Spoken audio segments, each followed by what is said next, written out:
Sa présence est devenue banale. Elle est désormais aux portes de nos grandes villes.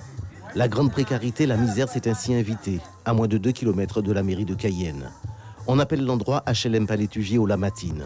C'est là que depuis 13 ans vit Lamar, originaire de la Guinée-Bissau, avec femme et enfants. Je faisais pas de travail, je faisais une petite travail à la marché.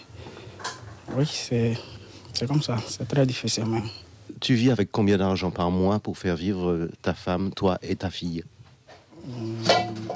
Je fais 300, 400 pour moi à la marché. Et c'est comme ça que je fais pour vivre avec mon famille aussi. Bidonville, zone de non-droit pour sans-droit. Le lot des nombreux migrants souvent privés d'accès au droit justement, à l'éducation ou à la santé. En tant qu'association, on essaie de faire le mieux que nous pouvions pour pouvoir aider à ces gens-là qui sont dans les grandes précarités à trouver la possibilité soit pour permettre à ces enfants d'accéder à l'école, pour ceux qui n'ont pas pu trouver place, et également ceux qui n'ont pas chance aussi de trouver un toit, voir comment les accompagner pour les aider à trouver un toit, et notamment de la nourriture. On la croise aussi dans la rue, souvent sans la voir. Mais elle se concentre ici, à l'épicerie sociale Tidégras, où nous avons rencontré ce matin Claude Dillarousse, 70 ans, dont 12 dans la rue. Moyen de vie, 10 € par jour.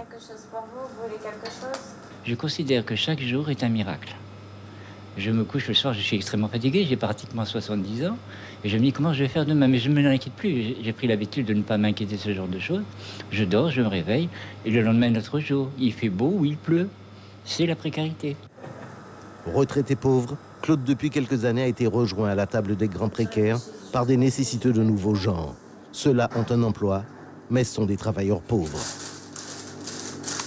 Il faut savoir que quand il y a eu tout ce boom et tout ce changement au niveau des minima sociaux, les personnes en fait qui percevaient le SMIC, qui était censé être un revenu minimum en fait, aujourd'hui en fait sont rentrés dans les travailleurs pauvres et donc les revenus ne leur permettent plus de subvenir à leurs besoins.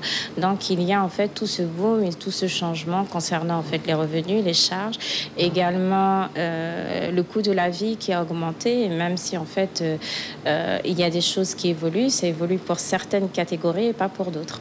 Il y a quelques années de ça, on vantait l'émergence des nouveaux riches. Aujourd'hui, en Guyane, peut-on parler de nouveaux pauvres? Je ne sais pas si je peux me permettre de répondre à cette question, mais je pense que vous avez votre réponse. Pas de chiffre de la précarité, seulement des estimations de la misère. 44% de la population guyanaise en dessous du seuil de la pauvreté. Des chiffres datant de 2011, mais révélateurs d'une paupérisation en marche.